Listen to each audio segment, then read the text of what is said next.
Hello cute ঢাকাবাসী, কী অবস্থা সবার? কেমন আছেন? গত কিছুদিন আগে যখন এয়ার ইন্ডিয়া 171 ক্র্যাশ হয়েছে সেইটা নিয়ে একটা ভিডিও করেছিলাম। প্রথম পার্ট যেটার মধ্যে আমি বলেছিলাম কি কি কারণে এই অ্যাক্সিডেন্টটা হতে পারে। এর মধ্যে থেকে আমরা অলরেডি কিছু কারণ বাদ দিয়েছি, আর কিছু কারণ যেগুলো এখনও সম্ভাবনার তালিকায় আছে। এর মধ্যে আজকে আমি আরও একটা কারণ নিয়ে কথা বলতে চাচ্ছি। সেটা হচ্ছে যেটার এর মধ্যে আরও কিছু বিশ্লেষণ হয়েছে, আরও কিছু জিনিস নিয়ে মানুষ শিওর হয়েছে। যারা হচ্ছে বিশেষজ্ঞ আছে, বিশেষজ্ঞরা আরও কিছু ব্যাপারে আরেকটু ডিটেইলড তারা জানতে পেরেছে।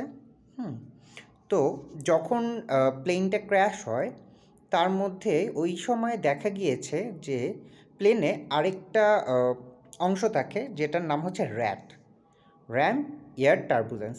তো ওই র্যাটটা ডিপ্লয় হয়ে গিয়েছিল।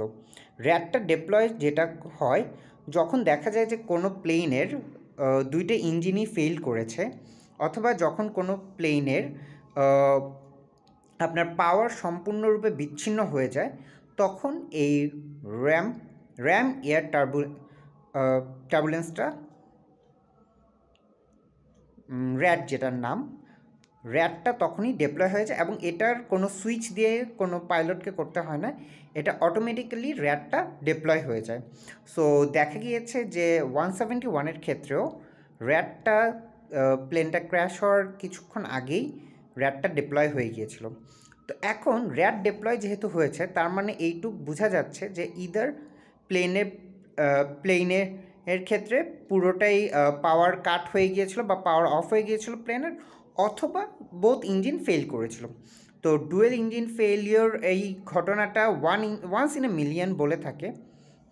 যে 10 লক্ষ বারের মধ্যে একবার এই ঘটনা হতে পারে যে প্লেনের দুইটি ইঞ্জিনই ক্র্যাশ করে।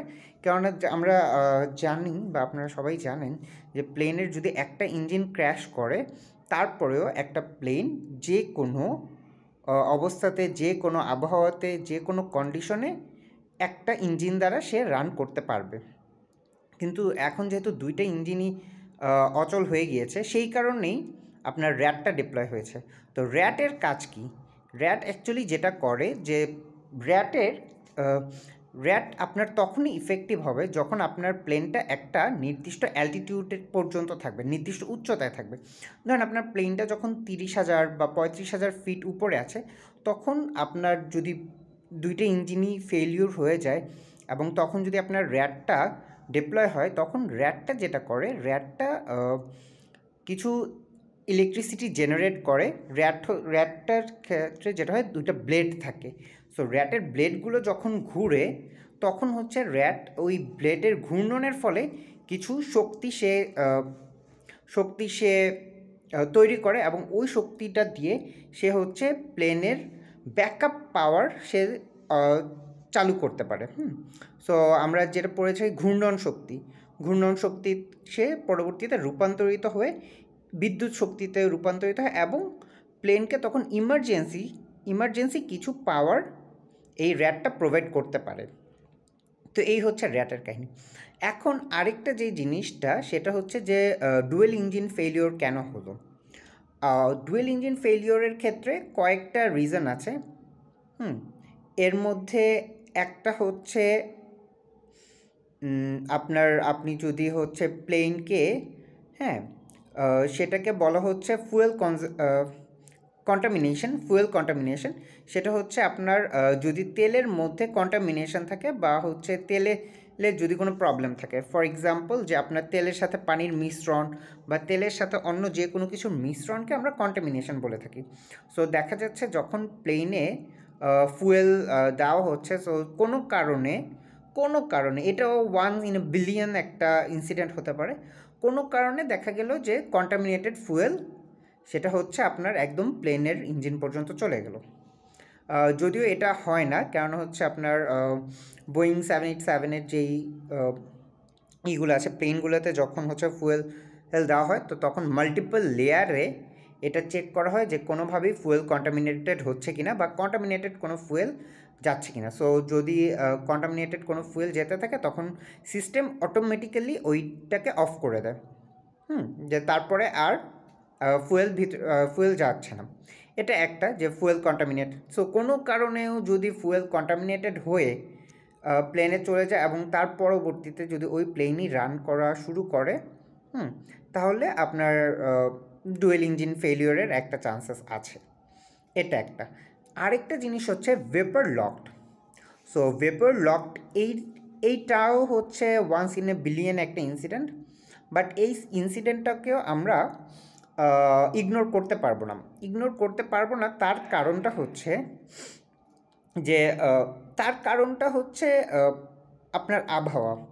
সো সেই দিন যেদিন আপনার ইনসিডেন্টটা হলো সেদিন আহমেদাবাদের টেম্পারেচার ছিল অ্যারাউন্ড 43 ডিগ্রি সেলসিয়াস আপনার এয়ারপোর্টে। সো ভেপার লকটা তখনই হয় যখন আপনার তেলটা খুব গরম হয়ে যায় এবং 110 ডিগ্রি ফারেনহাইটের উপরে আপনার তেলটা চলে যায়। সো আপনার তেলের টেম্পারেচার যখন 110 ডিগ্রি ফারেনহাইটে যাবে তখন আপনার তেল আস্তে আস্তে ভেপার হতে শুরু করবে। সো যদি কোনো কারণে টেম্পারেচারের কারণে অথবা দেখা যাচ্ছে যে ইঞ্জিনটা যেহেতু প্লেনটা দিল্লি থেকে এসেছিল, সো দেখা যাচ্ছে যে টার্ন ওভার করার পরে খুব বেশি সময় নেয়নি, ইঞ্জিন তখনও গরম ছিল। ইন দ্য মিন টাইম আপনার এয়ারপোর্টের এনভায়রনমেন্টও খুব গরম। সো এই সবগুলো কারণে কোনোভাবে যদি হিটটা বেশি থেকে থাকে তাহলে আপনার ভেপার লক হওয়ার একটা চান্সেস থাকে, এবং ভেপার লক হলে আপনার বোথ ইঞ্জিন ফেলিওরের একটা টেন্ডেন্সি থাকে। কিন্তু এইটাও একটা ব্যাপার যে যদি আমার ভেপার লকটার কারণে বোথ ইঞ্জিন ফেল হলো, তাহলে আমার প্লেনটা আপনার রানওয়ে থেকে গেলো কেন, রানওয়ে থেকে যে রান করলো ওই সময় কিন্তু কোনো প্রবলেম হয়নি। মেবি এটা একটা রিজন হতে পারে ভেপার লকড, অথবা হচ্ছে আপনার ফুয়েল কন্টামিনেশন, এটাও একটা রিজন হতে পারে। এই দুইটা রিজনই এখন দেখা যাচ্ছে যে বিশেষজ্ঞরা বলছে, সাসপেক্ট করছে এই দুইটা রিজনের যে কোনো একটার কারণে হয়তো বা আপনার বোথ ইঞ্জিন ফেল করেছে। এখন দেখা যাক অ্যাকচুয়ালি রিজনটা কী হয়। এখনও হচ্ছে আপনার ব্ল্যাক বক্সের ডাটা এখনও পাওয়া যায়নি। সো আশা করি ব্ল্যাক বক্সের ডাটাটা শীঘ্রই পাওয়া যাবে। তার পরবর্তীতে আবার একটা ভিডিও বানাবো, দেখা যাক অ্যাকচুয়াল রিজন কী হয়। Thank you so much, by.